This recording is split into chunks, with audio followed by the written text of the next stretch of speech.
Assalamualaikum warahmatullahi wabarakatuh.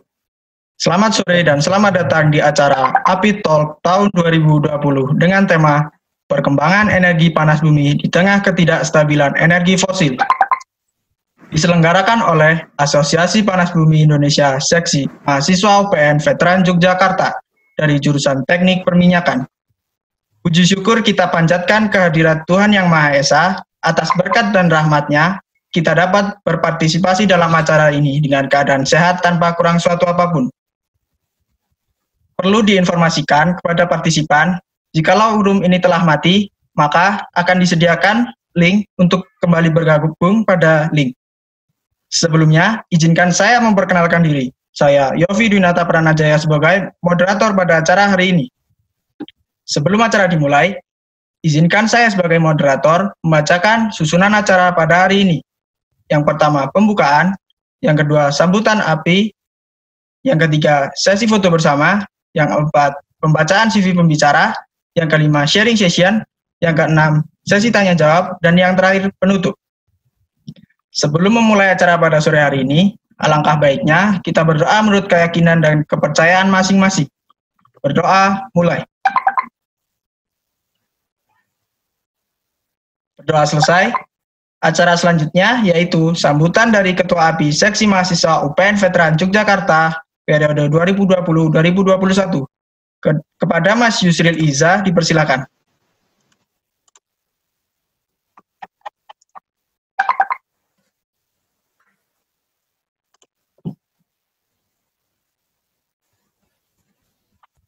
Oke, bismillahirrahmanirrahim. Yang kami hormati Bapak Fahrul Subarkah selaku pembicara pada API Talk sore hari ini. Yang kami hormati Bapak dan Ibu dosen jurusan Teknik Perminyakan UPN Veteran Yogyakarta. Yang kami hormati perwakilan INAGA baik INAGA Pusat maupun INAGA Seksi Mahasiswa, panitia kegiatan API Talk, Board APSM UPN Veteran Yogyakarta periode 2020, serta teman-teman peserta dimanapun Anda berada. Assalamualaikum warahmatullahi wabarakatuh. Selamat sore, perkenalkan. Saya Yusril Iza Wijaya sebagai Ketua Asosiasi Panas Bumi Indonesia periode 2020. Pertama, marilah kita ucap Alhamdulillah karena dapat melaksanakan kegiatan API Talk ini dengan baik walaupun secara online. Kami berharap setelah penyampaian materi ini, teman-teman dapat menambah ilmu dan wawasan yang berkaitan dengan perkembangan panas bumi saat ini khususnya di Indonesia. Sekian dari saya, tetap jaga kesehatan dan di rumah aja. Terima kasih.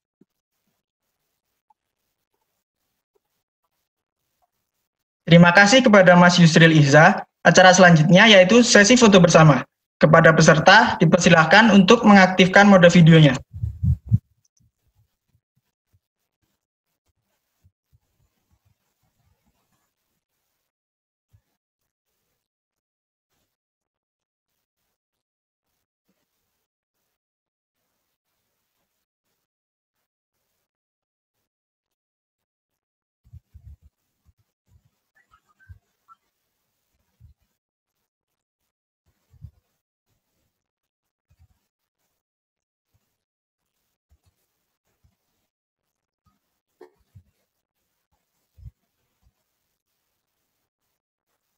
Terima kasih kepada seluruh partisipan.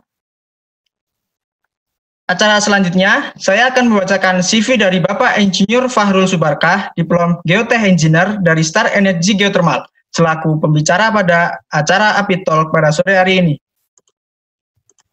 Bapak Fahrul Subarkah. Pendidikan terakhir beliau yaitu Universitas Pembangunan Nasional Veteran Yogyakarta pada jurusan Teknik Perminyakan. Dan beliau melanjutkan studinya pada Universitas Auckland, New Zealand, pada jurusan Geotech, Engineering and Science.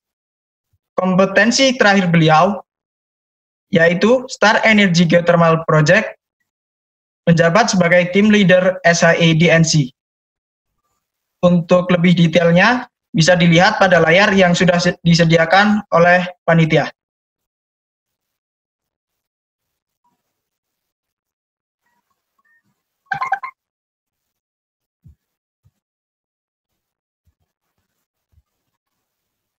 Baik, terima kasih.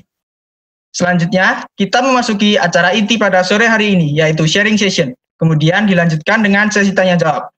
Langsung saja memasuki acara inti, yaitu sharing session. yang akan disampaikan oleh Bapak Insinyur Fahrul Subarkah, Diplom Geotech Engineer. Kepada Bapak Insinyur Fahrul Subarkah, dipersilahkan. Oke, terima kasih waktunya. Saya akan langsung share materi ini. Oke, sudah kelihatan ya halaman pertama nih ya, judulnya ya? Sudah, Pak. Oke, makasih. Assalamualaikum warahmatullahi wabarakatuh. Selamat sore teman-teman semuanya, teman-teman alumni juga ada yang ikut, benar ada Bapak Ibu dosen mungkin yang ikut, dan teman-teman semuanya dari jurusan Teknik Perminyakan UPN Veteran Yogyakarta, dan juga dari teman-teman dari universitas lain yang kemarin register. Saya melihat ada beberapa teman-teman dari ITB, dari UI, kemudian dari UGM, dari Undip, dari yang lain di Indonesia, termasuk juga ada dari teman-teman dari Malaysia ya, Universitas Kelantan. Oke. Dalam hal ini saya akan coba untuk memaparkan mengenai perkembangan energi panas bumi di tengah ketidakstabilan energi fosil. Jadi paparan ini akan berupa paparan yang mungkin cukup singkat karena waktunya kita untuk webinar Zoom memang tidak seperti kuliah umum. Tapi intinya apa yang saya akan paparkan nanti, kalau nanti perlu dipenjelasan, ada di slide backup. Saya ada slide backup untuk paparkan lebih detail atau lebih ini untuk hal-hal yang ada di presentasi. Jadi intinya yang pada saat slide presentasi merupakan summary aja, yang semoga ini bisa menjadikan guidance kita untuk mengetahui perkembangan energi panas bumi di tengah ketidakstabilan energi fosil. Nah, ini yang terjadi di seluruh dunia ya, dengan adanya COVID-19 pandemi. Ini tidak hanya di kota-kota tertentu, tapi juga hampir seluruh dunia, dan berakibat juga ke kota-kota besar di seluruh dunia, termasuk negara. Dan hal ini juga menjadikan dampak kepada sektor-sektor lain, terutama komoditi minyak dan gas bumi, dan termasuk juga panas bumi. Jadi beberapa negara ini dan seluruh dunia juga terdampak, sehingga artinya ada dampak juga terhadap sektor-sektor yang ada di seluruh dunia ini. Nah, ini salah satu pandemi COVID-19 yang menyerang industri minyak dunia. Jadi hal ini juga sangat-sangat signifikan ya, sehingga harga minyak acuan di Amerika Serikat, kalau kita mengacu kepada West Texas Intermediate di sana, jadi mereka punya acuan sudah anjlok sampai ke level negatif. Hal itu terjadi pada saat tanggal 20 April kemarin ya, 20 April itu sampai minus 37,63 dolar AS per barrel. Ini merupakan pertama kalinya sepanjang sejarah ya. Hal ini kenapa? Salah satunya adalah karena memang tidak adanya ruang penyimpanan atau storage di Amerika Serikat, dan juga kalau kita lihat di sebelah kiri gambar ilustrasi itu, dan ilustrasi ini sebenarnya merupakan hal yang nyata terjadi juga. Jadi actualnya seperti itu, cuman diilustrasikan bahwa kapal-kapal tanker di Samudra Pasifik dan semua lautan-lautan di seputaran USA sama kemudian di Eropa, Asia dan seterusnya juga mereka standby, tapi standby dengan full of oil yang ada di tanker tersebut. Dan ini karena antara supply sama demand tidak seimbang, jadi supply-nya sangat banyak, demand-nya sedikit, sehingga itu yang timbul sampai anjlok ke level yang minus ya. Di sisi lain juga di offshore, di onshore-nya, di daratnya itu juga penyimpanan atau storage-nya juga full, tidak ada yang tersisa. Bahkan sampai jalur pipanya dari mulai biasanya untuk ini penggunaan dari mulai pemipaan ya, dari mulai storage sampai ke arah di pelabuhan juga full. Itulah yang menyebabkan juga menjadikan dampak kepada energi minyak secara dunia ini. Kemudian dalam hal ini di Indonesia, pemerintah Pertamina juga mencoba untuk optimalisasi, meningkatkan berbagai aspek yang berhubungan dengan produksi minyak di sisi hulu, tapi juga mereka juga memprioritaskan bahwa efektivitas biaya ini ditekan seini mungkin hanya untuk khusus yang berhubungan dengan produksi. Jadi yang lain-lain ditunda atau mungkin dipospon sampai ke tahun berikutnya. Nah, kalau kita melihat dari sisi bauran energi di Indonesia, ini setelah ada dampak tadi, dan memang dampak tadi memang tidak kita perhitungkan sebelumnya, cuman terjadi di tahun 2020. Jadi kalau kita melihat di sini ada RUN ya, rencana usaha untuk energi nasional dari Badan Energi di Indonesia, dan data ini bersumber dari DEN ya, Dewan Energi Nasional, yang sudah diplaningkan dari mulai tahun 2015 hingga tahun 2050. Jadi kalau kita mau pilah satu persatu, dari sisi paling bawah aja batu bara ya, batu bara yang dari 26 kemudian bisa naik di 30% di 25, kemudian akan turun di 25% di tahun 2050. Untuk yang minyak bumi itu yang warna kuning ya, dari 46, 25, kemudian 20 di tahun 2050. Dan gas bumi juga hampir sama, akhir flat ya, 23, 22, kemudian di 2020 bisa 24%, agak sedikit nambah. Nah, yang sangat signifikan pertambahannya itu adalah di energi baru dan terbarukan. Ya, di antaranya adalah termasuk panas bumi. Dari RUN 2015 itu hanya 5%, 2025 23%, dan di 2020 akan 31%. Dan sekarang ini sudah di tahun 2020 itu sekitar 19 sampai sekian persen. Jadi sudah mendekati juga ke arah 2025 untuk target kita percepatan di sektor panas bumi. Nah, ini kalau dari sisi kajian kebijakan utama dari DEN ya, dari Dewan Energi Nasional. Jadi memang kalau prioritas pengembangan energi ini itu dilakukan melalui beberapa hal ya, dari sisi pertimbangan keekonomiannya, kemudian penyediaan energi di sisi bagi masyarakat, kemudian pengembangan juga mengutamakan yang berhubungan dengan sumber daya setempat di lokal-lokal yang mungkin ada field atau lapangan-lapangan tertentu di seluruh Indonesia. Kemudian prioritasnya juga untuk kebutuhan dalam negeri, dalam ini untuk jaringan terutama kayak misalnya di Jawa, Bali dan seterusnya, termasuk pengembangan industri yang sekarang ini sudah mengarah ke eksplorasi, cuman sudah eksplorasi yang tahap lanjut ya. Semua ini juga didasarkan pada prinsip bahwa untuk energi baru dan terbarukan itu adalah satu energi yang akan dimaksimalkan utilisasinya dengan mempertahankan tingkat ekonomi. Yang sisi lain adalah minimalkan penggunaan panas bumi, minyak bumi, kemudian mengoptimalkan pemantauan gas bumi dan energi baru. Jadi itu yang tahap ketiga, dan tahap keempatnya adalah menggunakan batu bara sebagai andalan pasokan energi nasional. Jadi tetap pemerintah akan memaksimalkan utilisasi dari energi baru dan terbarukan, dalam ini termasuk panas bumi. Nah, ini skenario pengembangan EBT sesuai dengan KEN ya, Ketahanan Energi Nasional dan RUN di Indonesia. Jadi semua pembangkit listrik itu dimonitor dari mulai tahun 2015 yang akan diprediksi sampai 2050, dan inilah hasil prediksinya. Nah, yang perlu kita telusuri dan perlu kita cermati di tahun 2025, nanti panas bumi akan bisa sampai sekitar 7,2 gigawatt hour nanti akan dikembangkan. Ya, sementara energi kan juga ada cukup signifikan penambahan. Kalau dari sisi energi baru terbarukan ada dari air, mikrohidro, ada bioenergi, surya, angin dan seterusnya. Cuman sampai sekarang tetap panas bumi menjadi primadona yang untuk dikembangkan di Indonesia.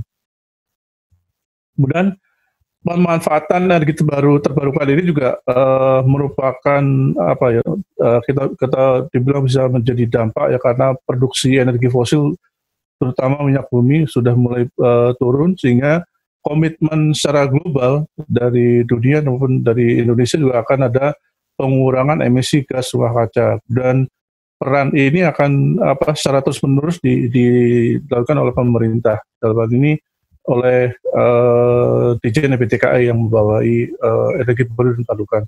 Kemudian karena kebijakan dari PP nomor 79 tahun 2015 juga yang berhubungan dengan kebijakan energi nasional, ada di sana merupakan target-target. Jadi targetnya di tahun 2025 adalah 23%, dan nantinya di tahun 2050 31% ya. Jadi dengan jenis energi yang ada, yang termasuk dalam energi baru terbarukan dari panas bumi, dari nanti ada termasuk energi surya, angin, ada air, hidro, dan seterusnya, termasuk energi laut ya, dari laut dia akan dikembangkan, dan ini potensi yang ada di Indonesia, yang belum semuanya dikembangkan. Ya. Oke, kita lanjut. Nah, kalau kita langsung khusus ke peta sebaran sumber panas bumi di seluruh Indonesia, akan terlihat teman-teman sudah paham bahwa seluruh lapangan panas bumi dari mulai Sumatera ya, Jawa, Bali, NTB, NTT dan seterusnya ke atas sampai ke arah Sulawesi dan terus pulau kecil, dan kalau ke atas lagi ke arah Filipina, kemudian ke arah Jepang dan seterusnya. Jadi kalau dikatakan khusus bahwa memang tidak ada panas bumi di Kalimantan, cuman ya alhamdulillah Allah Subhanahu wa taala memberikan hal lain di Kalimantan. Di Kalimantan adanya coal atau batu bara yang cukup besar di sana, termasuk ada minyak dan gas bumi di sisi onshore dan offshore-nya juga. Dan saat ini yang dikembangkan di Indonesia memang baru 9% sampai tahun 2019. Kalau kita bandingkan dengan cadangan seluruhnya yang sama sekali tetap dicadangkan bahwa Indonesia merupakan 40% dari cadangan panas bumi di seluruh dunia. Ini tahapannya kalau kita ada proses pengembangan lapangan bumi, jadi dari mulai konseptual model yang dikerjakan oleh teman-teman G3G ya, geologi, kemudian geokemis, termasuk geofisis, mereka dari sisi lapangan dan pengambilan sampling, kemudian pengembangan yang ada di sana dari sisi perhitungan dari sisi 3G, dan juga mereka juga melakukan analisa lab dan seterusnya yang diambil dari sampling yang ada di lapangan. Kemudian mereka juga tahapan berikutnya adalah gradient hole, jadi adalah sumur landian suhu. Biasanya kita ukur untuk sampai sumur landian suhu untuk mengetahui tahapan awal dari reservoir yang ada di lapangan tersebut. Minimal dia akan melakukan beberapa titik termasuk slim hole. Jadi kalau slim hole biasanya dengan rig kecil dan cuma satu join, dia akan bisa mengambil di sana. Oke, kemudian berikutnya berhubungan dengan tahapan pemboran ya. Kalau tahapan pemboran, jelas kita akan mengobar sumur eksplorasi. Eksplorasi ini bisa dimulai dari sumur slim hole atau bisa langsung ke big hole. Dalam artian sumur big hole atau operasi tersebut nanti berfungsi juga sebagai sumur eksplorasi, tapi kalau memang hasilnya bagus akan sebagai sumur produksi. Ya. Mungkin akan ngobor sekitar 3 atau 4 sumur. Dan ini juga sama, tetap ada dengan teknologi yang hampir sama juga dengan di minyak dan gas bumi. Ada logging, ada chemical consulting, ada mengidentifikasi di sekitar dari lapangan tersebut. Kemudian termasuk konfirmasi setelah kita mendapatkan data ini dan data sebelumnya dari 3G dan juga data teman-teman dari reservoir, karena kita sudah mendapatkan data P dan T, kemudian data-data lain juga dari sumur, kita akan compile dan akan menjadikan satu yang bisa diolah menjadi di dalam simulasi reservoir. Paling nggak tahap awal ya. Kemudian berikutnya akan dari kontrak untuk construction ini dilakukan uji kelayakan untuk feasibility study ya. Dan ini sudah mulai dicanangkan akan mengembangkan lapangan tersebut ke berapa megawatt. Dan kalau sudah ke tahap development baru kan ditentukan, katakanlah di sini contohnya kapasitasnya 110 megawatt contohnya. Akan berapa sumur produksi, berapa sumur injeksi, dan berapa sumur-sumur yang untuk monitoring dan seterusnya. Kemudian tahap konstruksi. Nah, kerangkaian ini kemungkinan sampai saat ini adalah sekitar 5-7 tahun. Cuma bisa dipercepat dengan adanya data-data dan juga pengembangan dari sisi terutama untuk sisi drilling dan sisi development. Ya, sampai ini sekitar itu 5-7 tahun, dan bisa juga sampai mundur dari itu. Nah, kalau lihat angka-angka yang sebenarnya ini budgeting plan udah sekian tahun lalu ya, ini juga dari API, dari Asosiasi Panas Bumi, cuma perlu diupdate, tapi paling gambarannya seperti ini ya, dari angka-angka masing-masing bagian di tahap pengembangan. Nah, kalau sudah tahap pengembangan, ini secara umum bahwa pemerintah memberikan satu peta zonasi di seluruh Indonesia yang berhubungan dengan WKP, ya, wilayah kerja panas bumi, dan termasuk juga wilayah penugasan survei pendahuluan dan eksplorasi. Nah, peta-peta ini didapatkan tadi setelah adanya tahapan awal eksplorasi dari teman-teman departemen geologi dan juga dari SDM. Jadi setelah mereka memetakan, mereka kemudian menambahkan data-data dari lapangan, kemudian mereka akan menentukan apakah ini akan dilelang atau ini akan dikerjakan oleh pemerintah. Sebagian besar akan dilelang WKP-nya, kemudian ya siapapun yang akan menang tender ya dia akan mengupayakan seperti itu. Dan inilah WKP yang saat ini masih berjalan dan masih akan terus berjalan. Karena kalau kita lihat di keterangannya, ini merupakan FTP, Fast Track Program. Fast Track Program dari tahapan awal sekitar 30 MW dan seterusnya akan berlanjut di tahap 2, ketiga dan seterusnya. Artinya ini tahapan yang sudah dicanangkan oleh pemerintah. Jadi Fast Track Program 35 GW ini terus dicanangkan. Ya, kalau kita lihat dari sisi yang biru adalah merupakan Fast Track Program pertama, kemudian yang merah di tahap kedua, yang ketiga yang sudah kemudian yang ungu ini yang merupakan lapangan-lapangan yang merupakan PSPE yang masih wilayah penugasan, survei pendahuluan dan eksplorasi. Jadi banyak sekali yang sekarang ini dicanangkan untuk mencapai tadi target 2025 dan target 2050. Nah, oke. Ini juga kalau kita ngomong WKP secara eksplorasi, karena tadi lebih secara umum, ini khusus yang berhubungan dengan eksplorasi, ada 20 WKP eksplorasi yang akan dicanangkan, yang sudah dicanangkan oleh pemerintah, dan totalnya adalah sekitar 1.615 MW. Dan ini sudah beberapa dilakukan tahap evaluasi secara berjalan, maksudnya sudah ada tahap pengeboran, tapi ada juga yang tahap persiapan pengeboran. Salah satu contoh yang tahap pengeboran yang jelas-jelas mungkin teman-teman kemarin memahami, ada satu kondisi yang cukup ini, ada well kick ya, ada insiden well kick di Ijen ya, di Belawan Ijen. Nah, itu juga termasuk tahap pemboran eksplorasi. Dia punya program pengeborannya 2+2. Jadi kita lihat dari 2 sumber awal akan seperti apa, kemudian apakah dilanjutkan, dan seterusnya akan ada evaluasi. Kalau dievaluasi berlanjut, berarti akan ada 2 sumber lagi, artinya 4 sumur. Di saat ini sudah dilakukan di sana, dan sebelumnya di Kawah Ijen juga sudah ada sumur slim hole. Jadi tahapan itu sudah ada. Kemudian sekarang ke tahapan berikutnya, tahapan eksplorasi dengan sumur yang diameter besar.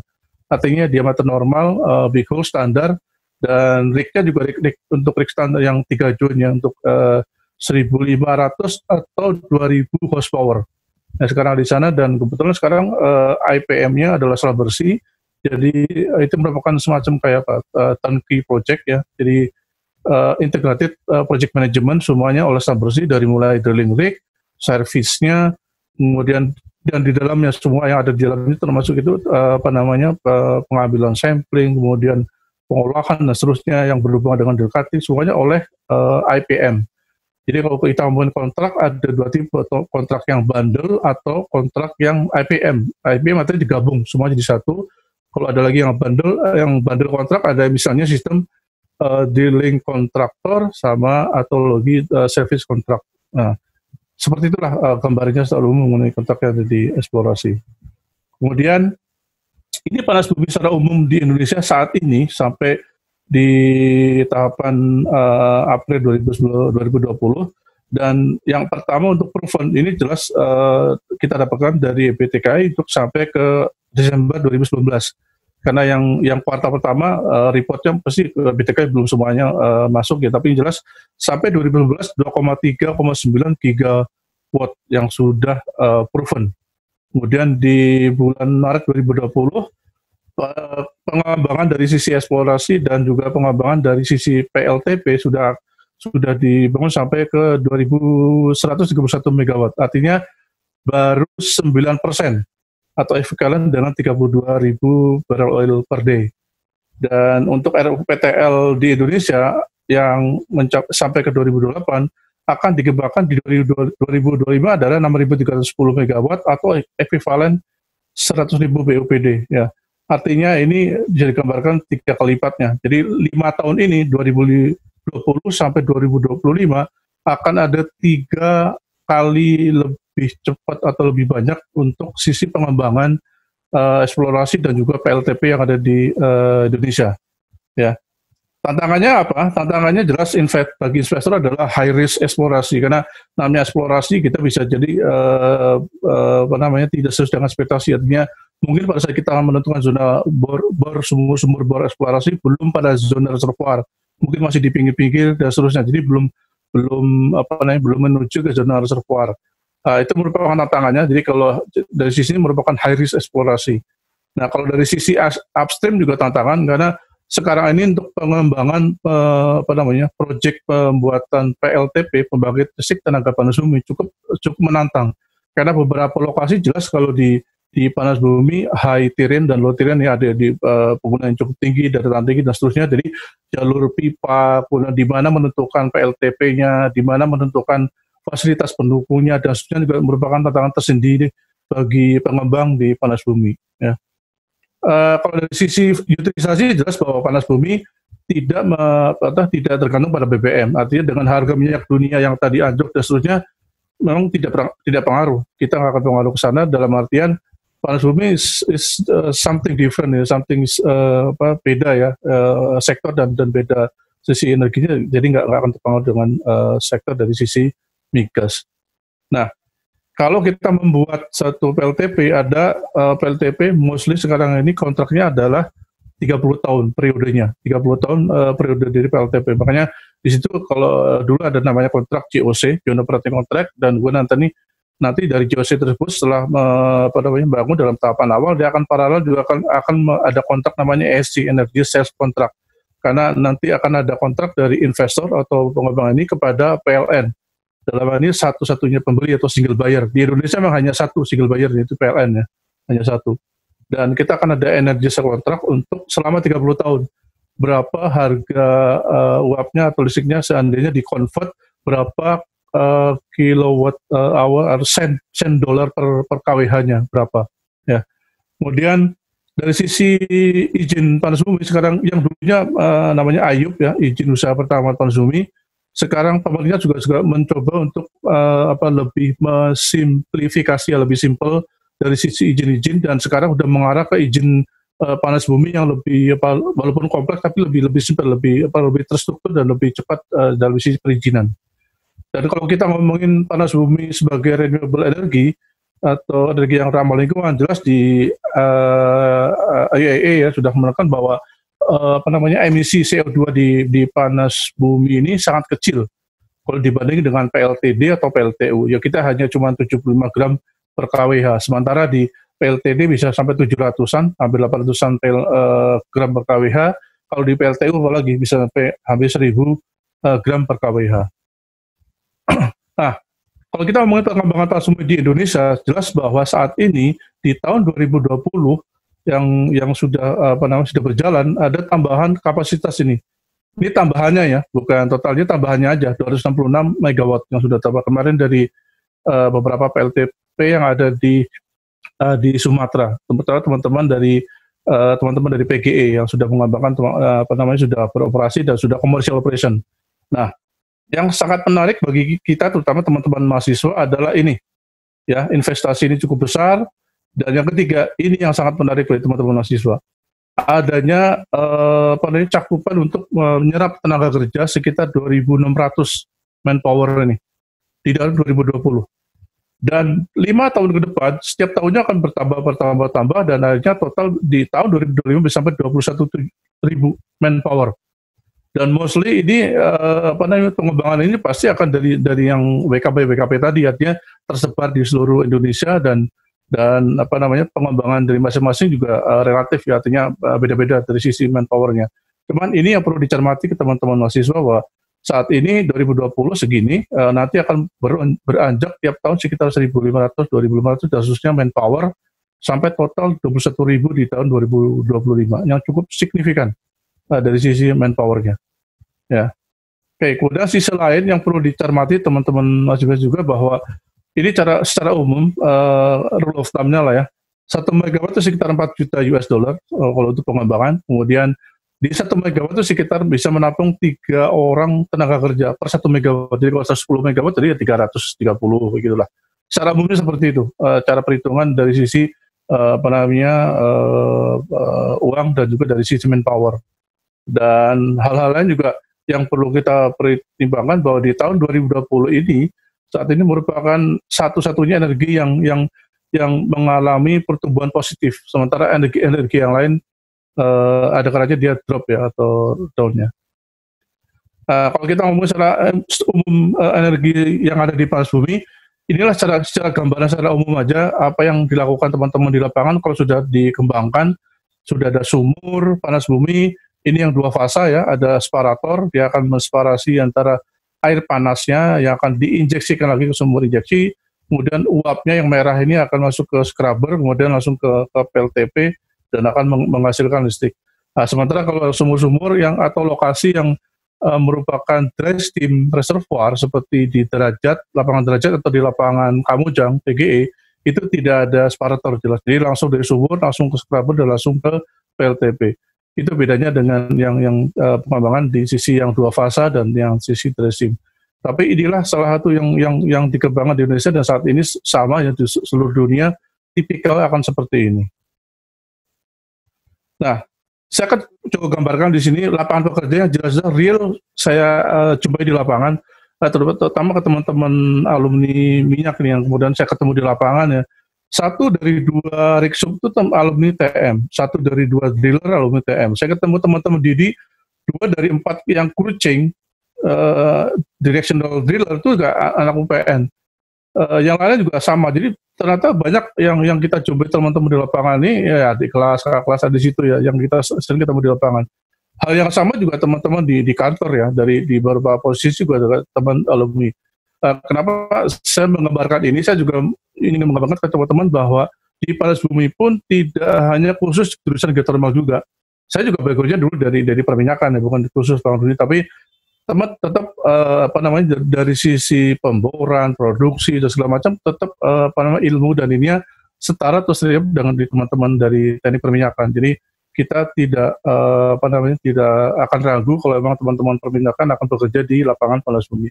Ini baru sisi pemboran ya. Di sisi yang lain PLTP juga ada teman-teman di sana juga ada yang dari alumni mesin, teknik dan seterusnya. Kalau yang teman-teman banyak kan di sisi pemboran dan di sisi reservoir atau produksi. Jadi teman-teman production engineer atau reservoir engineer atau mungkin teman-teman dari yang saya juga beberapa juga teman-teman dari TM UPN dan yang lain juga tersebar ya dari teman-teman dari ITB yang kayak gini misalnya kantor IDA ini juga ada beberapa engineer juga dari ITB, dari UGM, dari Undip, dari yang lainnya juga. Cuman saya cuma menggambarkan bahwa alokasi manpower di panas bumi sangat terbuka lebar bagi teman-teman teknik perminyakan. Jadi itu mungkin yang bisa saya paparkan secara umum pengembangannya kalau kita melihat dari sisi perkembangan di Indonesia yang cukup signifikan dari yang sebelumnya ya, bahwa sekarang ini sudah menyerap tenaga kerja yang cukup banyak, kemudian lapangan-lapangan juga sudah terbuka lebar. WKP ini ada 20 WKP yang sekarang ini sudah sangat berkembang dan sangat cepat perkembangannya, apalagi kalau mencapai 2025 yang jelas sangat cepat perkembangannya untuk dari sisi pengembangan eksplorasi panas bumi. Mungkin itu yang bisa saya sampaikan. Saya kembalikan ke moderator untuk sesi berikutnya. Silakan Mas Sofi. Baik Pak, terima kasih Bapak Insinyur Fahrul Subarkah. Acara selanjutnya yaitu sesi tanya jawab. Dipersilahkan untuk partisipan yang ingin bertanya boleh mengaktifkan fitur Raise Hand dan panitia akan kembali mengaktifkan mode suaranya atau bisa melalui fitur chat yang telah disediakan.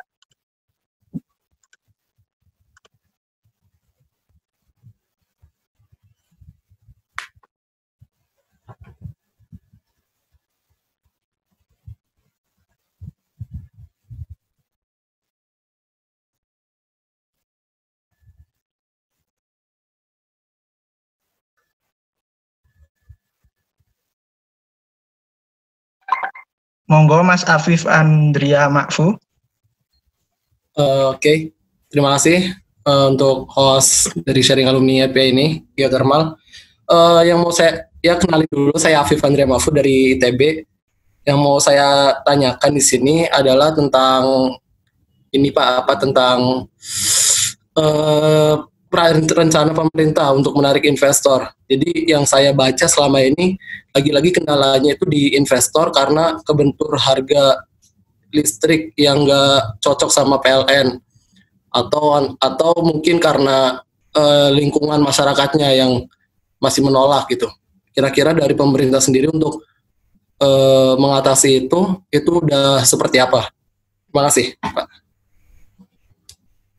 Oke, Mas Jovi langsung dijawab atau pertanyaan? Ya Pak, langsung dijawab aja Pak. Oke, makasih Mas Afif. Pertanyaannya sangat bagus. Jadi sekarang tantangannya seperti apa pemerintah ya berhubungan dengan harga jual ya Pak Subi.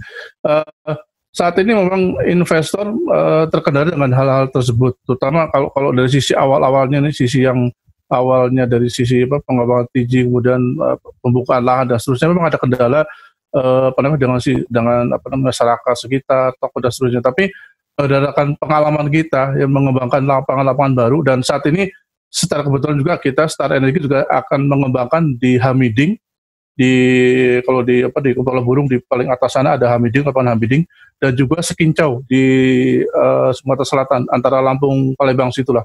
Nah, beberapa kendala yang kita hadapi sendiri di lapangan memang yang berhubungan dengan masyarakat. Kita harus ada semacam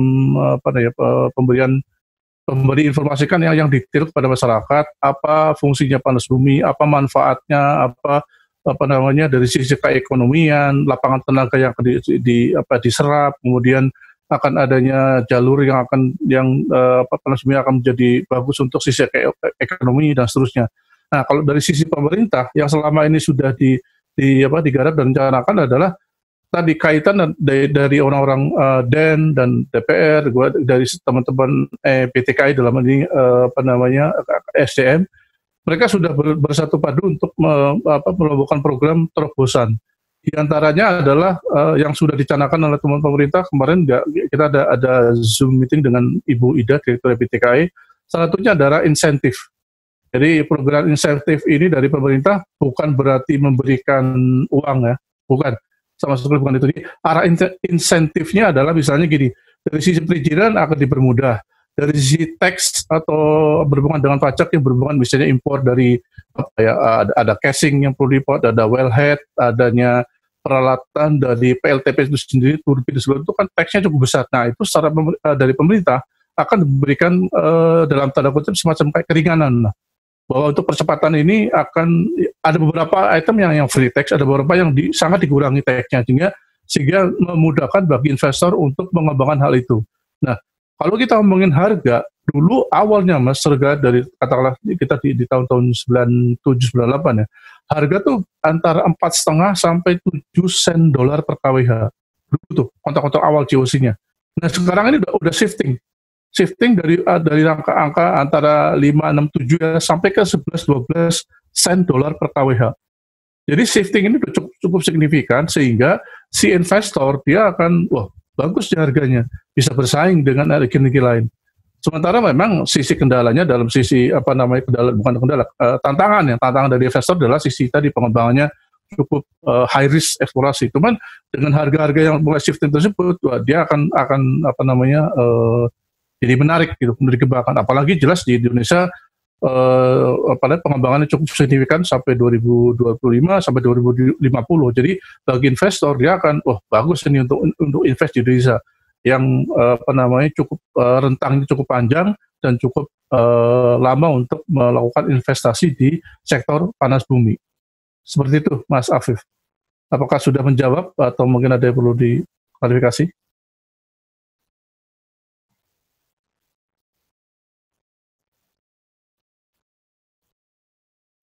Ya. Halo, Mas Yobi? Ya, Pak.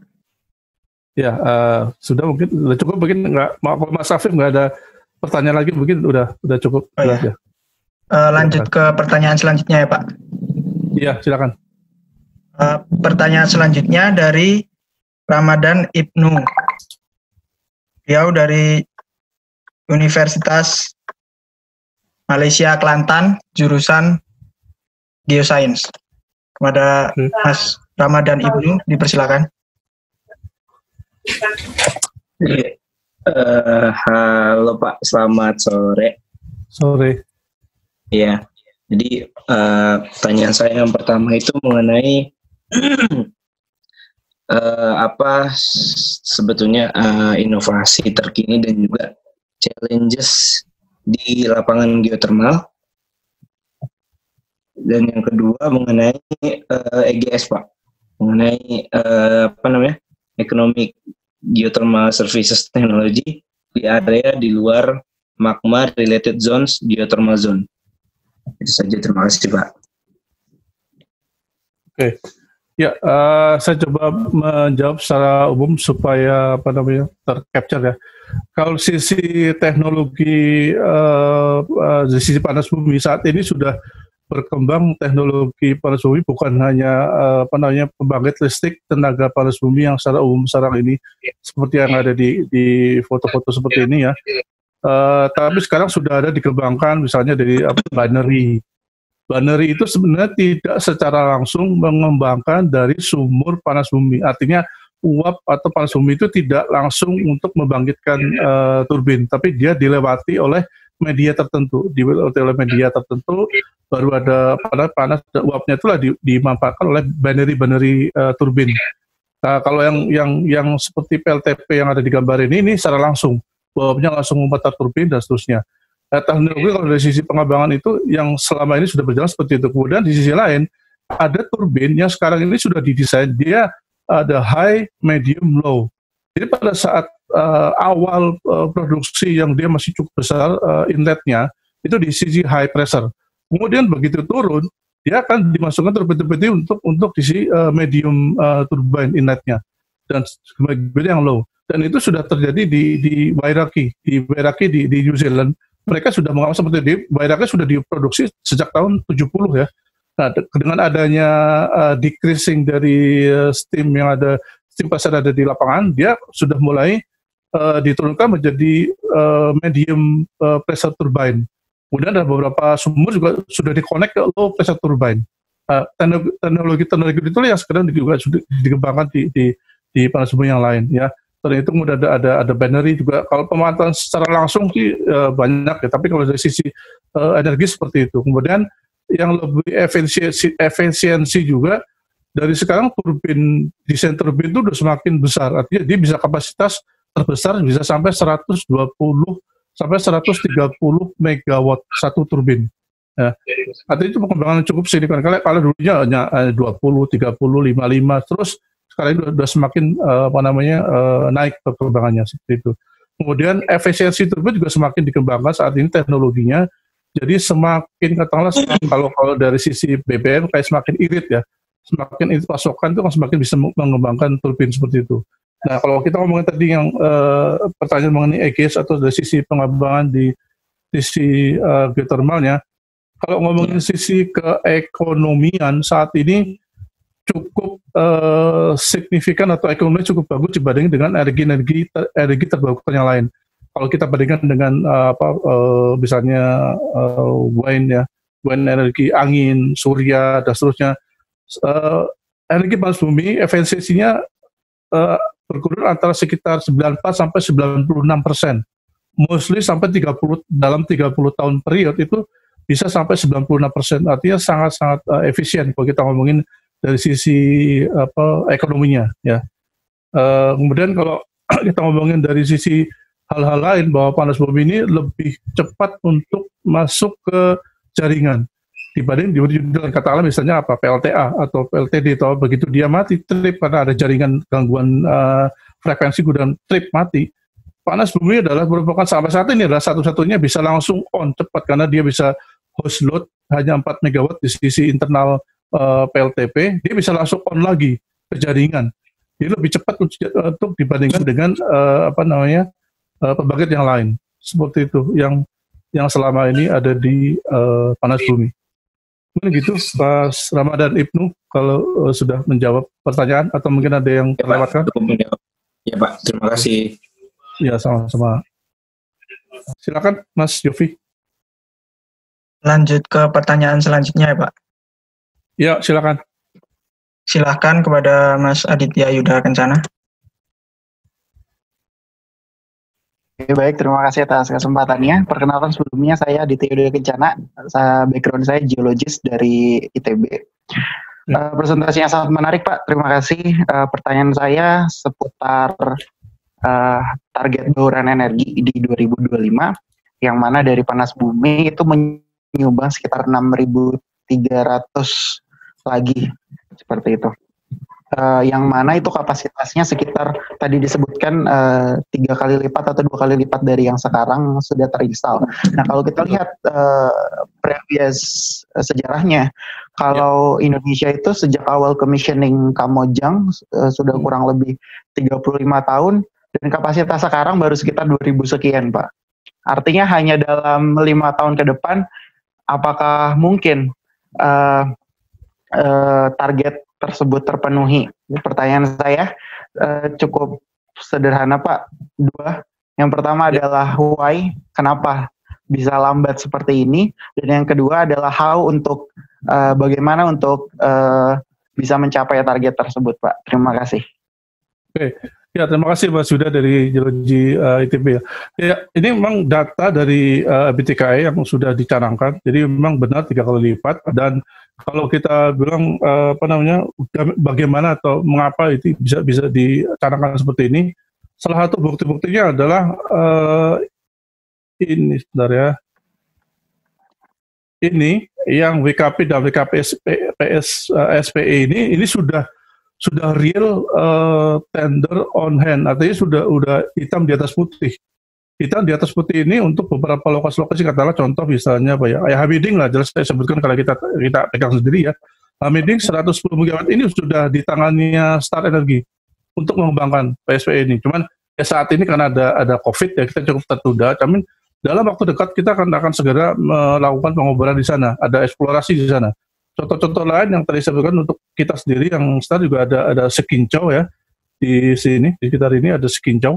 Sekincau ini sekitar 220, ini juga satu hal yang sudah jelas on hand, udah di tangan untuk kita lakukan langsung kecepatan. Ini baru satu company yang dua lapangan, belum company-company yang lainnya. Jadi optimis untuk pengembangan itu, kalau menurut saya sih memang pemerintah Indonesia dan investor panas bumi sangat optimis. Dengan kata lain, ini akan dikembangkan dari sekarang ini, kalau kita bilang 2020 sampai 2025, yang 5 tahun tadi, memang benar-benar tiga kali lipatnya itu akan digenjot. Dan saat ini, sekarang ini sudah berbagai cara, artinya berbagai sistem yang sudah bekerja sama. Dari sisi Y-nya ini, pemerintah jelas yang tadi saya sebutkan insentif sudah mencoba untuk menggenjot dari sisi sektor lain juga. Dalam lagi nih, teman-teman di KLHK itu juga sudah digenjot dari sisi perizinan, AMDAL, kemudian izin usaha promosi dan sebagainya, itu juga untuk disimplifikasi, nggak kayak dulu lagi yang harus bolak-balik, kemudian datanya bolak-balik. Sekarang coba untuk langsung straight to the point gitu loh. Jadi coba untuk AMDAL dilakukan secara cepat, kemudian visibilitasnya juga tanpa mengurangi quality ya. Quality tetap, cuman dari sisi kuantiti mungkin kita akan lebih debatkan dan lebih cepat percepatannya seperti itu. Makanya kalau dari sisi pemerintah dan presiden juga mendukung bahwa ini percepatan, izin di percepatan dan sebenarnya itu, sehingga artinya itu bisa mempercepat. Nah kalau di sisi investor, dia sudah melihat Indonesia sekarang ini industri sudah semakin naik, artinya dia juga akan secara dia akan mudah untuk mengembangkannya, artinya dia akan menjadi tergerak untuk segera invest di panas bumi. Apalagi dengan adanya oil and gas yang cukup signifikan drop ya, artinya investor juga mencoba untuk kita kembangkan di energi lain. Sementara kalau kita kembangkan energi lain, katakanlah di surya, air atau tahapannya akan berbeda ya, karena kayak surya atau energi air atau angin itu lebih sektor kecil-kecil lah. Memang cukup banyak, cuma kecil-kecil di seluruh Indonesia gitu, katakanlah yang di Indonesia. Jadi mereka lebih tertarik yang panas bumi sekali, karena satu turbin 100 MW, 120 MW. Satu lapangan bisa 2-3 turbin dan seterusnya. Artinya itu yang menjadi menarik. Nah, kalau bilang how tadi ya, jadi udah terjawab tahapannya seperti itu.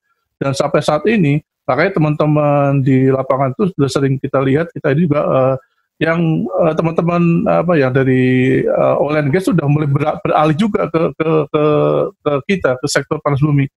Teman-teman yang dari drilling, dari reservoir, dari pedasan, banyak juga beralih kita. Jadi hal-hal seperti itu juga mempercepat kita untuk bisa meyakinkan bahwa 2025, 2050 target yang bisa dicapai, yang bisa achievable gitu loh.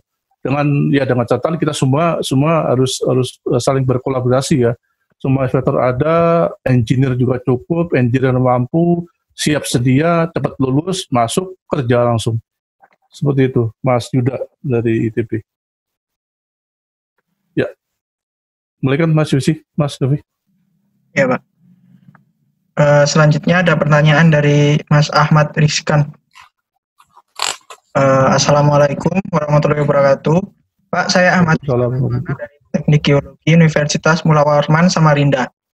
Saya ingin bertanya Pak, untuk eksplorasi panas bumi sendiri di Indonesia, di daerah mana saja ya Pak yang paling berpotensi untuk dilakukannya eksplorasi panas bumi, dan apakah ada dampak lingkungan dari eksplorasi panas bumi itu sendiri?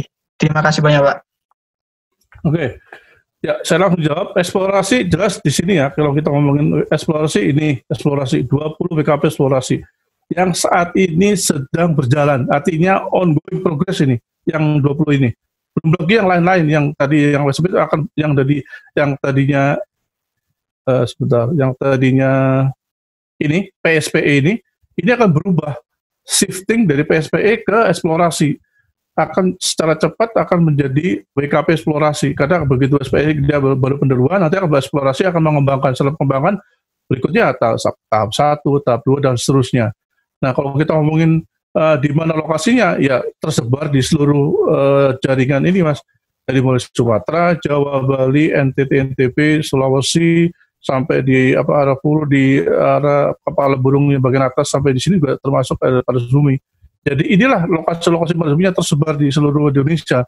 Dan jelas Mas Ahmad ini di Samarinda ya, di Kalimantan nggak ada panas bumi, karena memang di sana lain sektornya, batu bara, kemudian minyak dan gas, dan sebenarnya memang tidak ada rangkaian panas bumi, tidak ada gunung berapi juga di Kalimantan. Makanya jelas di sana tidak ada, ya di sinilah sektornya yang terjadi. Nah, terus kemudian kalau hubungan dengan tadi yang berhubungan dengan pertanyaan berhubungan dengan lingkungan, panas bumi adalah jelas kita tidak ada yang dibuang ke permukaan. Dalam hal katakanlah ini brine ya, sebenarnya sisanya masih panas ini diinjeksikan ke bumi, ke sumur injeksi. Artinya tidak ada yang sama sekali ke permukaan. Kalaupun scrubber ini steam ya, ini ke scrubber ini steam, ke rock lava ini steam. Tapi kalau yang berupa padatan atau cairan, dia nggak ada sama sekali ke permukaan, jadi langsung ke bumi lagi. Dan ini akan recharge ini sekian puluh tahun ke depan akan menjadi uap lagi. Makanya kita sebut sebagai rechargeable atau sustainable, ya karena panas bumi memang secara alamiahnya dia akan menginjeksikan lagi panasnya dan akan di dalam akan dipanaskan lagi, akan menjadi uap lagi. Kalau dari reservoir, kalau teman-teman ada bilang ada reservoir voidage atau kosongan, itu akan diisi oleh brine atau oleh air yang ada dari sumur injeksi ini. Makanya sumur injeksi di beberapa lokasi ada beberapa lokasi, misalnya ada 3, ada 4, dan itu akan mericas lagi. Dan secara langsung dia akan mericas sekian puluh tahun ke depan, nggak langsung ya. Mostly akan sekian belas tahun ke depan akan menjadi steam lagi, akan diproduksi lagi. Jadi seperti itulah siklusnya yang ada di panas bumi. Nah, kalau kita ngomongin berhubungan dengan ekosistem dan lingkungan, jelas kita sama-sama ini ya renewable, tidak ada efek yang mempengaruhi atau adanya spill ya di lapangan.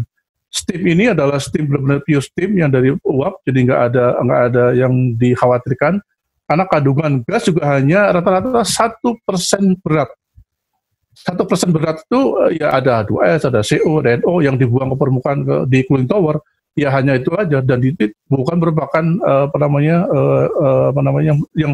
yang dikhawatirkan. Kemudian yang lainnya, saya contohkan ada beberapa contoh di lapangannya Salak yang sudah berjalan saat ini.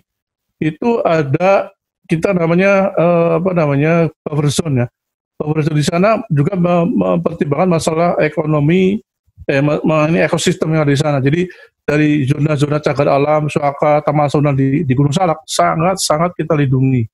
Ini contoh secara langsung ya, kalau saya jawab yang ada di lapangan dan sudah dilakukan programnya. Nah ini contohnya nih ya. Ini ada studi kita lakukan sebelumnya oleh Chevron lah ya, sebelumnya ada Chevron dari tahun sebelumnya, dari tahun 90-an, kemudian 2006, dan sampai sekarang pun juga masih. Adanya kita benar-benar lindungi hewan langka di sana, ada macan tutul, ada macan kumbang, dan seterusnya yang kita monitor dan sampai sekarang masih ada. Artinya mereka tidak terusik dengan adanya panas bumi. Mereka masih tetap enjoy hidup di sana. Ya, mereka tetap enjoy. Ada di sini yang jelas-jelas kita monitor, mereka ada. Terus hewan-hewan lain ada juga. Nih salah satunya nih, dia bisa dengan enjoy di atas steam pipe. Kalau malam hari karena dingin di Salak ya, dia nongkrong di sini. Macan tutul ini berapa kali kita shoot, berapa kali kita ada. Kumbang juga sama gitu loh. Kemudian ngomong ada elang Jawa, kita lestarikan di Salak ya, ada owa Jawa, ada surili, dan ini bekerja sama dengan konservasi internasional ya. Ini bukan kita internal, bukan, ini internasional tim. Jadi teman-teman langsung dia lakukan monitoring, dia lakukan ini secara ini berkala dan sampai sekarang masih berlanjut. Itulah sebagai gambaran bahwa panas bumi yang benar-benar ramah lingkungan, tidak mengganggu sistem sama sekali. Banyak kalau ada ketakutan di Bali yang sedang akan dikembangkan, wah takut nanti akan mengganggu Danau Bedugul, mengganggu ekosistem, mengganggu sosial budaya, ada beberapa pura-pura di Bali. Kalau menurut kita, pandangan kita tidak akan mengganggu itu. Tidak akan sampai mengganggu gitu loh. Karena, dan beberapa kali juga teman-teman dari Pemda Muspika Bali, mereka sudah berkunjung ke kita. Mereka berkunjung, udah hampir 2-3 kali berkunjung, full tim. Dari DPR, ada bupatinya, ada beberapa kepala desa, lurah yang mereka diajak melihat langsung sektor panas bumi itu seperti apa sih pengembangannya. Oh ini sumurnya, oh ini wellpad cuman ada satu wellpad ada 5 sumur. Oh cuma segini luasnya, oh cuma segini power plant-nya, jalur pipa, udah itu aja.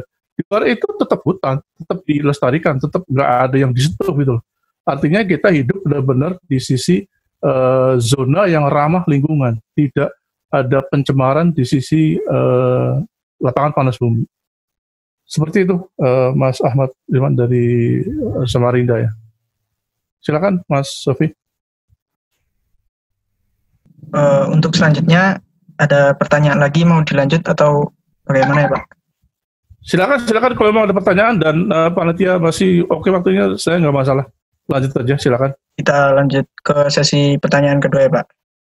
Boleh. Baik, untuk M. Raihan, silakan. Terima kasih atas waktunya, panitia. Di sini perkenalkan saya Rehan dari Teknik Geofisika ITS. Saya mau bertanya Pak, untuk lebih spesifiknya ke wilayah Jawa Timur. Apakah wilayah Arjuna Wulirang belum ada pengembangan eksplorasi atau sudah ada Pak? Karena yang saya tadi lihat di peta, Arjuna Wulirang masih berwarna hitam. Dan jika belum, apa tantangan terbesar yang ada di Arjuna Wulirang dalam tahap eksplorasi? Terima kasih Pak. Oke. Ya, Arjuna Wulirang sampai saat ini kita beberapa kali diskusi dengan teman-teman SDM, BPTKE dan seterusnya ya. Memang belum tahapan sampai ke eksplorasi mungkin ya. Yang jelas memang dari sisi sekarang ini berjalan di Belawan Ijen ya. Tapi tahapan itu pasti akan mengarah ke sana, Mas, karena di Wilis kemudian di lapangan yang sebaran di Jawa Timur itu juga sekarang sudah dilakukan survei 3G. Bahkan semuanya menurut saya sih kemarin kita diskusi dengan teman BTK dan SDM sudah hampir selesai juga 3G-nya di sana. Jadi 3G yang dilakukan di Jawa Timur itu sudah hampir selesai. Artinya kalau sudah tahapan 3G, geologi, geofisis dan geokimia sudah ngambil di sana, pasti akan ada tahapan-tahapan berikutnya. Dan kita harapkan di lapangan di Jawa Timur juga salah satunya yang dikembangkan gitu loh Mas. Jadi saat ini yang Belawan Ijen ya, yang sudah berjalan dan sudah ini, kemudian ada Telaga Ngebel itu saya nggak tahu di mana lokasinya detailnya Mas. Tapi beberapa ini termasuk tadi yang ditanyakan, kemudian juga masuk dalam ranahnya teman PTKI untuk akan dikembangkan. Cuman memang sektor lain yang maksudnya hambatan dari sisi masyarakat dan seterusnya itu juga suatu hal yang harus digarap. Dalam artian pemangku kepentingan pemerintah, Muspika dan juga harus saling kerjasama. Kalau tidak, ya akan menjadi kesulitan. Satu contoh kasus sebenarnya di Gunung Ciremai yang awalnya sudah akan dikembangkan, cuman karena ada sesi sosio budaya yang belum selesai, ya sampai sekarang ditunda. Itu juga salah satu hal yang dari sisi pengawas panas bumi merupakan tantangan, karena mereka belum yakin bahwa kalau dikembangkan nanti akan tidak ada dampak lingkungan, malah justru menyerap tenaga kerja, jalan jadi bagus, ekonomi jadi bagus, pertanian jadi akan semakin lancar, listrik akan tambah dan seterusnya. Seperti itu. Jadi ini yang perlu kita juga, teman-teman mahasiswa juga bisa sharing ke tetangga, ke saudara tentang panas bumi, bahwa jelas energi panas bumi ramah lingkungan, nggak ada dampak secara signifikan di sisi lingkungan, dan itu harus dicanangkan terus, dan teman-teman juga jadi pelopor juga untuk memberikan pemahaman lah ke masyarakat, ke sekitarnya dan seterusnya ya. Seperti itu Mas Eki dari Geologi ITS ya. Terima kasih Pak jawabannya. Ya. Oke. Nah Mas Yopi. Untuk selanjutnya ada pertanyaan dari Dwi Wahyu, Teknik Geologi ITNY. Ada 2 pertanyaan Pak. Yang pertama, kendala apakah yang sering ditemukan dalam eksplorasi panas bumi? Untuk pertanyaan yang kedua, dalam sistem satu fasa dalam panas bumi, mana yang lebih mudah atau menguntungkan dari sisi panas bumi untuk dijadikan produk listrik? Oke. Ya, kalau kendala dari eksplorasi yang selama ini kita jalani ya, kendalanya ini yang ada di layar nih. Beberapa penyiapan data-data, kemudian peran pemerintah, survei. Kalau sisi kita teknis, dari sisi teknis 3G segala macam itu bisa katakanlah bisa ditangan. Artinya jelas ya, kita punya kompetensi, teman-teman jelas punya kompetensi, bisa ngambil sampel segala macam, bisa dikembangkan. Itu satu hal yang kalau saya bilang sih on hand, bisa di tangan. Cuman ada beberapa yang non teknis, yang ini yang kadang-kadang perlu jadi tantangan. Ada badan usaha atau perguruan tinggi yang juga harus memberikan edukasi lah ke masyarakat yang berhubungan dengan rencana wilayah kerja itu jadi semakin pasti gitu. Artinya memberikan edukasi, memberikan pemahaman kepada masyarakat muspika khususnya bahwa ini eksplorasi ini bisa dikembangkan dan bisa menjadi tanggung jawab kita bersama gitu loh. Nah, kalau tantangannya yang perlu besar itu. Kemudian kalau tantangan lain, investor jelas bahwa mereka harus naruh duit di muka di awal, karena namanya panas bumi ataupun sebenarnya hal yang sama dengan eksplorasi minyak dari gas bumi, duitnya itu taruh di awal, si eksplorasi taruh di awal ini. Mengapa? Jelas mereka survei segala macam butuh uang, yang tadi angka-angkanya sudah saya sebutkan ya, contohnya tadi. Kemudian sisi lain juga yang berhubungan dengan katakanlah wildcat ya, apakah itu akan berhasil sumurnya zong atau mungkin juga bisa berhasil atau mungkin kecil dan seterusnya, itu juga tantangan. Karena begitu tender pengoboran eksplorasi, dia akan ditanyakan juga oleh BUD, oleh atasannya, oleh company-nya, ini akan target berapa sumur, berapa megawatt yang akan kamu kembangkan dan seterusnya. Apakah sesuai target atau enggak? Itulah tantangannya. Tantangan di sisi lain pada saat kita membuka lahan di panas bumi itu enggak semudah di oil and gas. Mostly di panas bumi itu dia high terrain ya, naik turun lingkungannya, kemudian dan seterusnya, itu akan tantangan juga. Terutama teman-teman ada teman dari sivil, geodesi, kemudian pemetaan jalur pipanya, di mana letak dari power plant, di mana letak dari office-nya, kemudian di mana letak dari support lain, itu juga cukup jadi tantangan bagi teman-teman yang melakukan eksplorasi.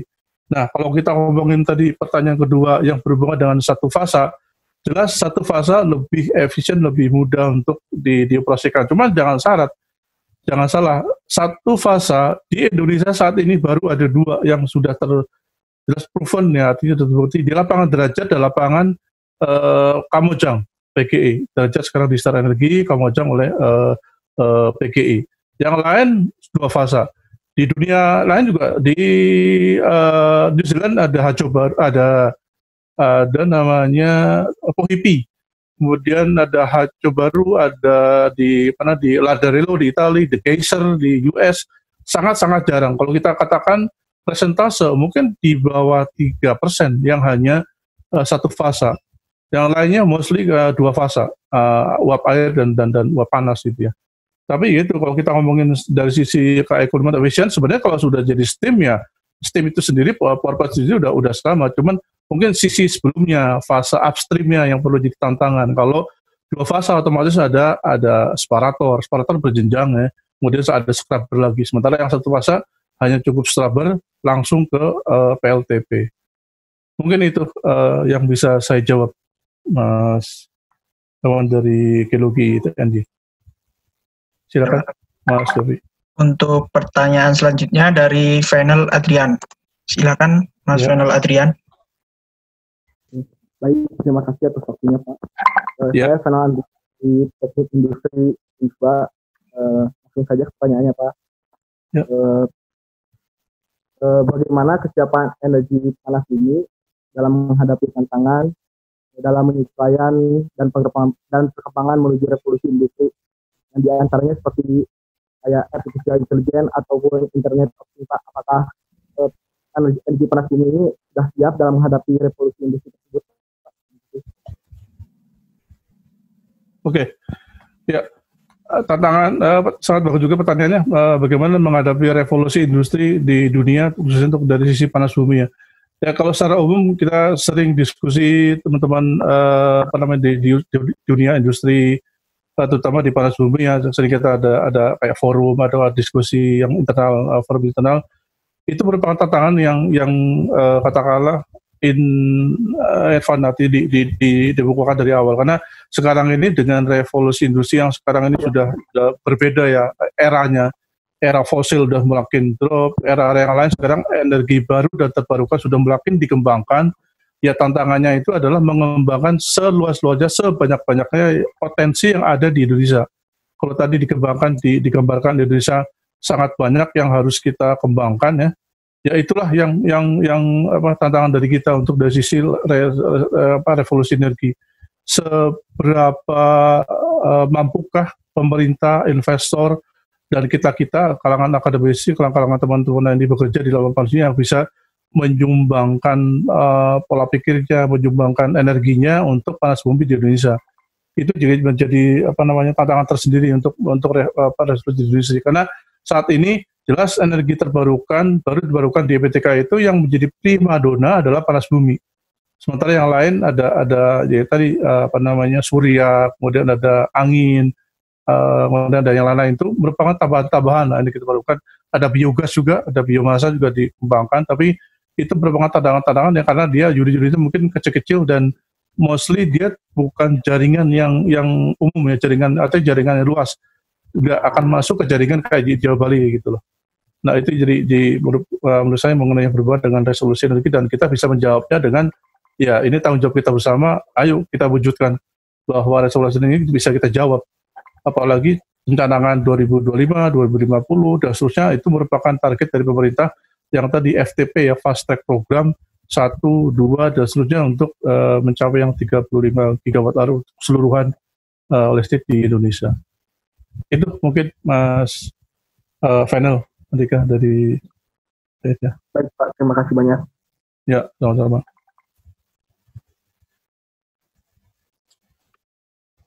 Baik, untuk teman-teman yang lain mungkin ada pertanyaan.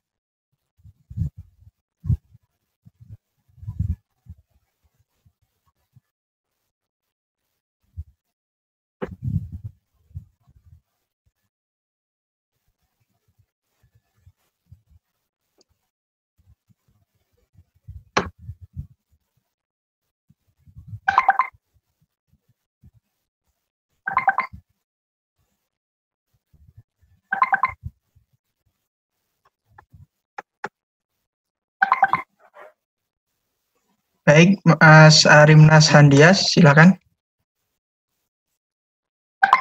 Ya, terima kasih Mas Moderator dan juga Mas Fahrul. Halo Mas, ketemu lagi Mas.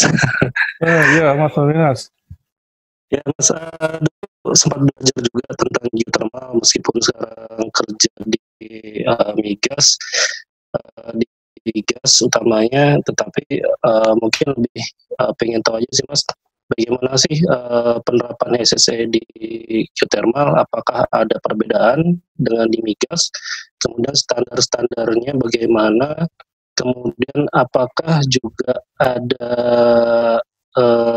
kalau dari segi proper kan kalau di geothermal banyak nih yang mendapat emas, kemudian hijau biru mungkin Mas ya.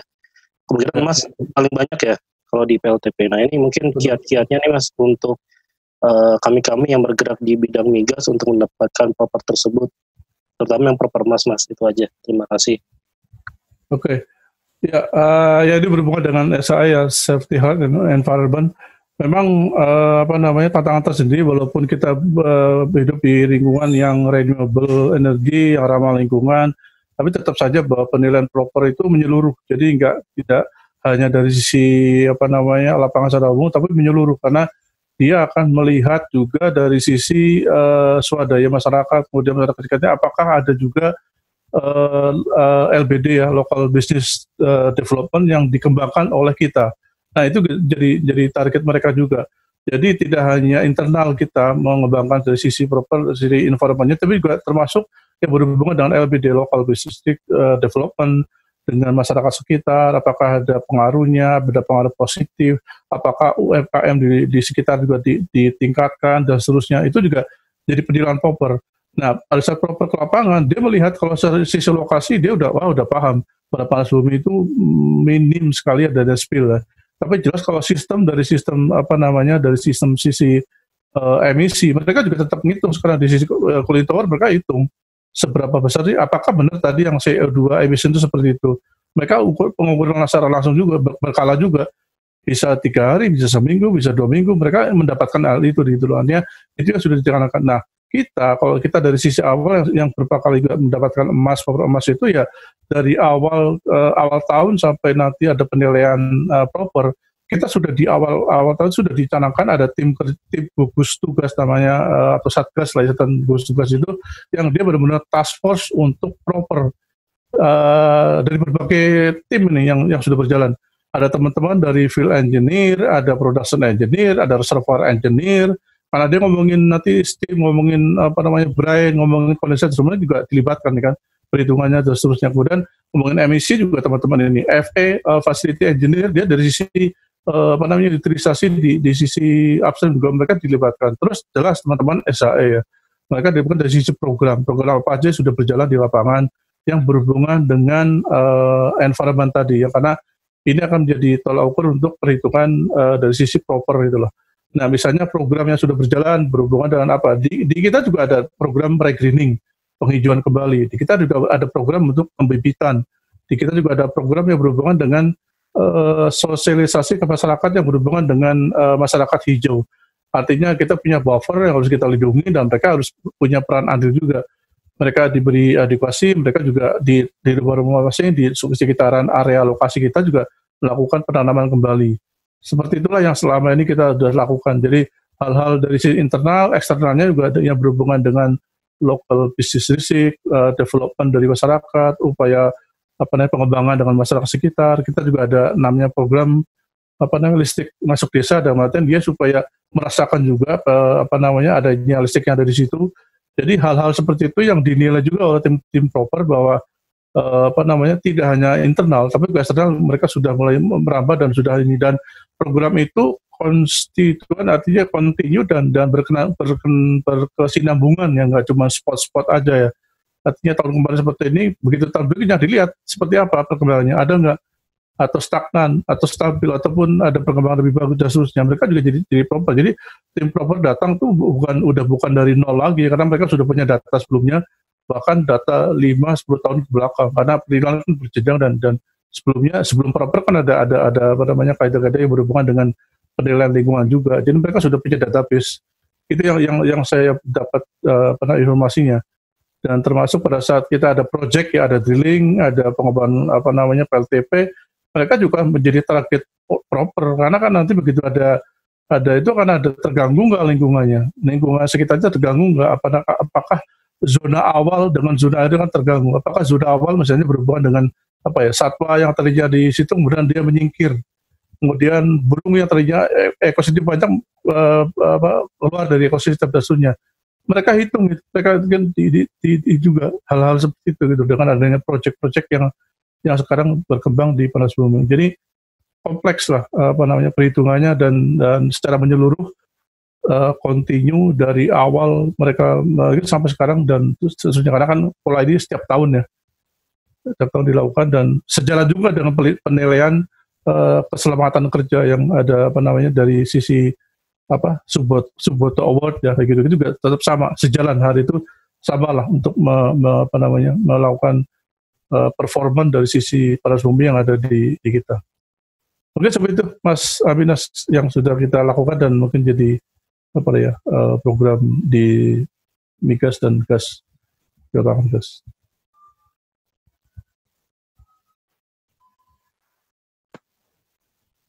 Baik Pak, ya, Mas, untuk mengakhiri sesi tanya jawab dari perwakilan Asosiasi Panas Bumi Indonesia,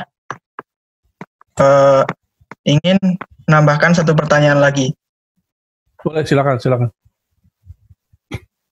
Mungkin kedepannya geothermal akan berkembang secara kontinu sejalan dengan tujuan dari Indonesia sendiri. Apa saja kompetensi yang perlu disiapkan secara khusus untuk mahasiswa yang ingin bekerja di panas bumi? Terima kasih, Pak. Oke. Kompetensi teman-teman yang akan bekerja di panas bumi jelas yang kalau tadi saya paparkan dari sisi kebutuhannya ya. Jelas dari 3G tadi itu teman-teman geologi, geokemis, geofisis mereka sudah ada di situ lah ya. Tapi kalau teman-teman yang reservoir, teman-teman TM, teman-teman mesin atau teman-teman kimia, kompetensi yang dibutuhkan ya hal-hal yang berubah dengan kayak gini, reservoir, monitoring, kemudian reservoir evaluation, dia juga paham mengenai karakteristik sumur, kemudian kan ada mata kuliah tentang production 1, 2, ada pemboran 1, 2, ada reservoir 1 dan seterusnya. Itu ada beberapa mata kuliah yang ini pasti akan ada ya, well characterization, kemudian bagaimana melakukan pressure build-up test, PBU test, isochronal test dan seterusnya. Hal-hal kayak gini yang jadi kompetensi kita.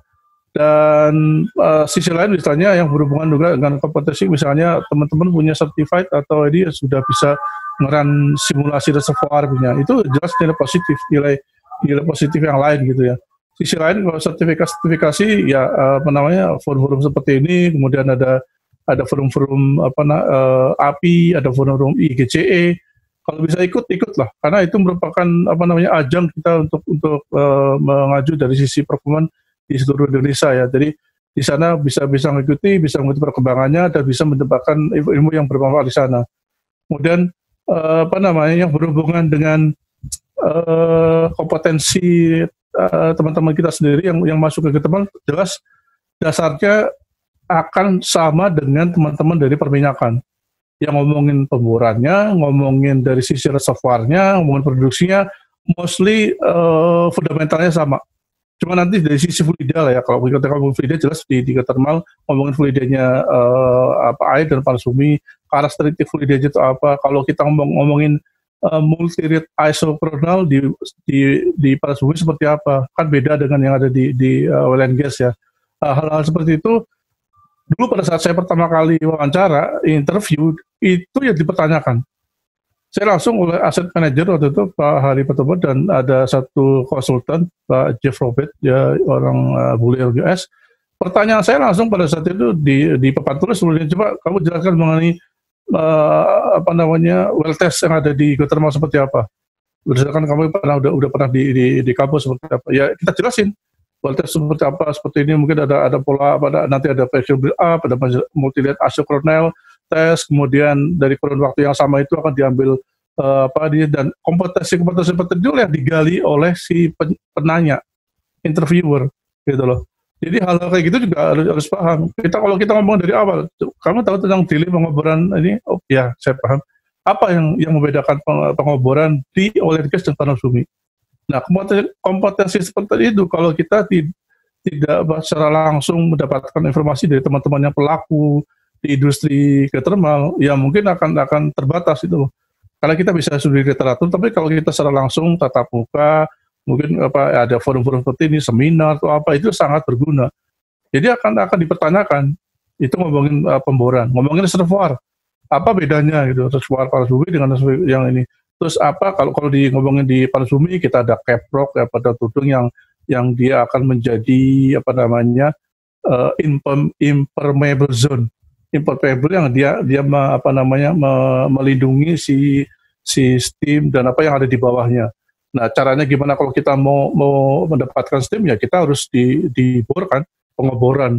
Nah, pengoboran terus. Nah, hal-hal kayak gitu kita harus bisa menjelaskan pada saat interview. Jadi kompetensi kita diuji pada saat hal-hal seperti itu, dan kita harus menjelaskan gitu.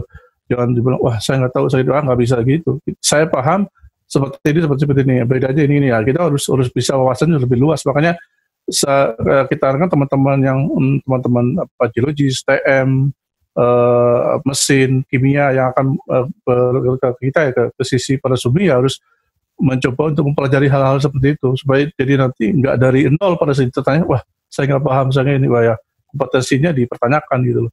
Sementara itu yang harus dikejar saat ini. Pengetahuan kita harus lebih luas tentang panas bumi di Indonesia.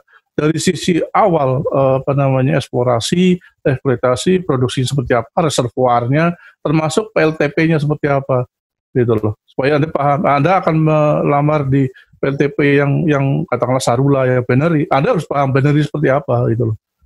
Jadi hal-hal kayak gitu harus di kompetensi kita yang harus digodok dari awal, dari sekarang ini. Ayo kita sama-sama belajar, kita banyak sosialisasi, ada seminar, webinar seperti ini, ikutin dan pelajari seperti lanjut. Bila kalau perlu ada WA group berhubungan dengan panas bumi, yuk kita langsung tanya jawab di situ. Itu akan semakin menambah kompetensi kita dari sisi skill level kita terhadap panas bumi. Ya mungkin itu yang bisa saya simpulkan ya, berhubungan dengan kompetensi.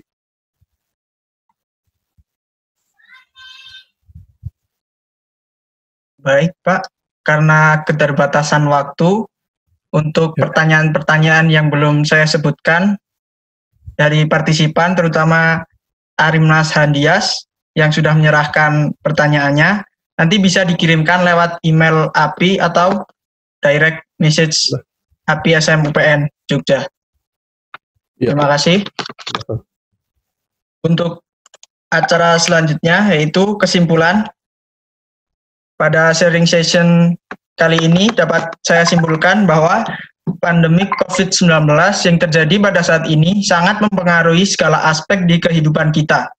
Tidak hanya aspek kesehatan, bahkan juga di bidang energi. Saat ini semuanya berusaha untuk melakukan yang terbaik di bidangnya masing-masing. Maka dari itu, kita berdoa semua agar pandemik ini akan segera berakhir, agar semuanya dapat berjalan sebagai mestinya. Terima kasih Bapak Insinyur Fahrul Subarkah, Diplom Geotech Engineer, atas ilmunya pada sore hari ini. Sampailah kita di penghujung acara. Akhir kata, saya sebagai moderator mewakili seluruh panitia mengucapkan terima kasih dan mohon maaf apabila terdapat kekurangan dalam pelaksanaan acara hari ini. Stay safe dan di rumah aja. Akhir kata, saya Yofi Dwinata Pranajaya pamit undur diri. Wassalamualaikum warahmatullahi wabarakatuh. Waalaikumsalam warahmatullahi wabarakatuh.